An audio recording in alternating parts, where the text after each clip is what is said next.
everybody that's listening to this podcast on YouTube, as always, I need your participation. Go ahead and hit that like button and share this video with at least one person for me. All right, the news came out, man, yesterday that 21 Savage, man, this was crazy, man, was actually, a UK or United Kingdom, citizen. Now today, everybody were kind of, wondering, if it was true, if there was a mix up, what a Daily Mail Online published a story, and they actually published 21 Savage's birth certificate, and it does confirm that 21 Savage was born at Newham Hospital in East London. And they said that he lived in England 12 years before moving to Atlanta. Now, the big controversy about this whole story is that pretty much he was convicted of a crime, in this country, I think about 2014, and pretty much has overstayed his visa. So right now ICE locked him up, and they're trying to hold him and deport him. The last we heard, his lawyer now is fighting vigorously to try to pretty much saying that it's not his fault, to get him out. Obviously, he just is busy, he's making money. He's one of the top, rappers out of the South. So very unfortunate situation. I personally, like you said in pre-production, had no idea that 21 Savage, was born in the UK. But first of all, your thoughts on that. And number two, do you think this ruins his street credibility to a certain extent? Nah, I don't think it ruins his street credibility at all. Right. I really don't. I think that brother lived his life genuinely, and what he raps about, whether you understand it or not, he lived. Right. And like I talked about yesterday when the story broke on Viral Hip Hop News, I really liked his maturation process that he was going through, because he was a knucklehead at first, and it was easy to clown him and mumble rap and all this stuff. And as you see that brother gradually evolve, it's like, whoa, now you can respect him. He said, nah, we're going to get rid of the violence. I'm not going to do anything but uplift my people. I'm a role model, this and that. And I was like, okay, this is something that you could really respect. It was wild because I'm going through YouTube, and you know how you can look at a video but not necessarily listen to the audio. You can watch it though. I was sitting there doing that with the J. Cole video, and it was about a 6-minute long video, him and 21 Savage, and the video was powerful, so powerful I didn't even have to necessarily listen. I'm watching it and I'm like, damn, this shit, it was very powerful to even watch. Kid is maturing, and then all of a sudden this pops up. Now, he had a crime in 2014. Let's get to the facts. If ICE was after him, hell yeah, there was going to be a birth certificate that popped up, whether we know it or not. ICE ain't going to be after you unless pretty much. You're an immigrant. Yeah. So he was an immigrant, whether we believed it or not. And it was wild to hear. Thought he was from Georgia. Never heard a UK accent. Never heard anything. But hey, we all know there's a lot of Jamaicans out in Georgia. UK. So we're probably a Jamaican descent. It really doesn't matter. It's fucked up what's going on, because he never hid his immigration status. He never hid the fact that he was here without a visa. All that was known. So why not do it back then? Why wait 4 years knowing what you know? Like what sparked you finding out now?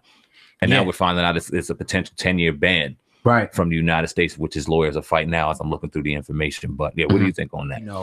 So we're gonna have to wait, like I said in my video that I did, man, it kind of hit me by surprise, to even see this type of situation. But again, it took me back to, when I would go to court and different things and hearing, and even knowing personal situation, in my life, people who are from different countries, and them kind of being on pins and needles, not really even wanting to commit anything they can get convicted of a felony, because they know that they could be sent back to their country. And a lot of people fight to get over here. Right. You know what I mean? I'm not sure his exact situation, but we do know a lot of people, this is the land, of opportunity.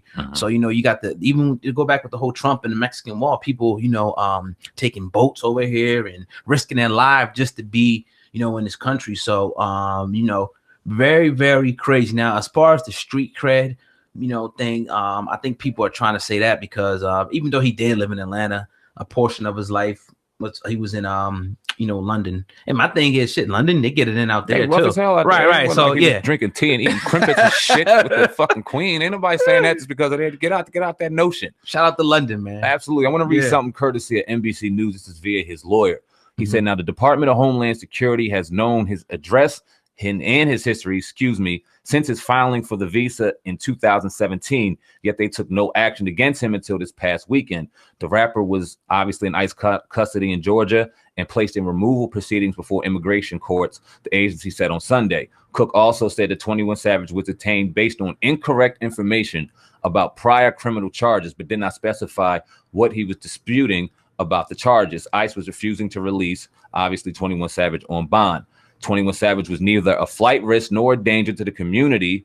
In fact, his contributions to local communities and schools that he grew up in are examples of the type of immigrant we want in America. So his lawyers are fighting hard. They're saying that the crimes that he committed were false. He's actually a victim in this situation. So it remains to be seen. ICE doesn't look like they're playing. It's really strange, the timing of this situation. Super Bowl Sunday 2018, after he's really kind of transcending. Do you think there's anything to that? The timing of it? Nah, not at all. I just think he was, you know, the facts of what they are. He was born, you know, in another country, and there's certain rules that have to be followed, you know, whether it be renewing the visa, not committing crimes. I think he found himself, you know, violating those rules at this point. Will he get out of it? Maybe, you know, but I think the rules are pretty cut and clear. And if he didn't violate it, he'll be fine. All right, well, simple as that. Let's get to the bullshit part of this whole thing, because we read the comments and we got the ears and nods to the streets, and it's two names in particular that's popping out: 6ix9ine snitching or T.I. Oh man, I mean, and this is what we're hearing. So just go. Let's talk about them rumors, man, and what you're thinking about those. Well, you know, the thing about, you know, 21 Savage put a video out, you know what I'm saying, which we'll play. You know, where he talked about, you know, 6ix9ine. He didn't really say his name, but obviously we knew he was talking about, you know, and a lot of people in the comment section and all over the internet were pretty much saying he was talking about T.I., you know, as well, you know, and I think it was the comment where he said, you can't be a king, you know, and be a rat. But I think he was referring to this old video with T.I., you know, and I'll play it for the fam real quick. But T.I. was pretty much doing a Crime Stoppers, you know, video. Also, everybody, even though there's no paperwork per se on T.I., everybody's criticism of him is that how the hell he get off that fake case for like a year when he was facing like 30. But I'll play this quick video, then we'll talk more about that. Damn, y'all. Some people call me Till. This is about another kind of Till that can help our mothers, our sisters, our brothers, and our fathers help get the perpetrators who commit crimes against them on the streets. All you got to do is call Crime Stoppers Atlanta. Tips can be anonymous, and there's even a reward. The number of Crime Stoppers Atlanta is 404-577-8477. That's 404-577-TILL. Channel 2, community coverage, you can count. Now that's the video, you know, once again, that's an old video, you know, T.I., you know, working with authorities per se. Damn. I mean, you know, damn. Come on, man. Watch the narrative, man. I mean, he's working with Crime Stoppers. I mean, he's telling people. I mean, I understand, like, if it's, you know, a kid is abducted or certain things, you know, but that is for any crime, pretty much. Any crime committed in that area, he's encouraging people, you know, at that time to pretty much call this number, the Crime Stoppers number. If they see something, say something. You know what I mean? Man, I'm gonna leave T.I. alone, man. It's funny. He deserved to be clowned for it. I'm gonna leave him alone in this, man. I like T.I. though, man. He don't got no paperwork on him. I know people gonna rip me for that, but you know, had to definitely play the video. But yeah, 21 Savage, man. I mean, you know, I like him because he's a real dude. Yeah. He shoots right from the hip. No holds barred and tells it, you know, like it is. And I think he definitely told the truth. My problem with the 6ix9ine situation is, like, you know, once again, like we said before, this guy, you know, running around, we'll talk about this as well, disrespecting blacks, calling us niggas and whatnot. And my thing is, okay, yeah, we say, oh yeah, other races can call us niggas, but how cool would it be if we called them a spick?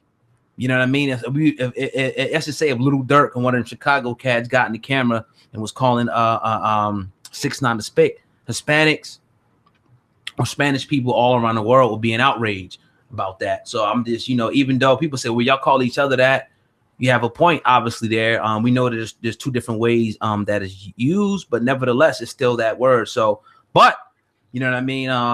Yeah, I think, you know, he propagated that lifestyle as being a gangster. And when the time came for him to pretty much stand up to that and be who he said he was, he folded. Well, this is what it is. Yeah, as far as that's concerned, hell yeah. In regards to the nigga conversation when it comes to 6ix9ine, me being both black and Puerto Rican, so I play both sides of the spectrum. I can see both sides. We didn't hold 6ix9ine accountable for saying it. He shouldn't have been allowed to say it. Point blank, period. Like, soon as that shit was going around, and his people needed to hold him accountable. Yeah, because they let the shit get too loose. If they were having a problem with it, you got to control that shit, because hey, it looks like this kid once he gets something going, he really gets it going. he could have been sitting here faking being a gangster the whole time, but once that persona came on him, oh yeah, he took shit over and started fucking putting out plots to kill people and saying this and saying that. So once you give him that lane to be able to do what he wants, or anybody for that matter, it's like one of your friends. If you let him say it, and if it's comfortable saying it, you hear your boy saying it, do you let him before you know it, he's saying it better than you? Like, oh, wait a minute, now you comfortable, ain't you? Got to be able to check motherfuckers. I mean, but we just put it in context. I mean, like, one thing, we got to get better as a people, because no other people would allow, whether it be a Jew or white, Hispanic, they ain't having that shit. Right. Or even the Chinese, calling them out of their name. They ain't happening. It won't be cool. Right. So yeah, that's true. I 100%, agree with that. We definitely had to cover, that angle. Not that I wanted to see him in any trouble, but he admitted, that he was doing crime and stuff and running with gang. He already admitted it. So that is what it is. He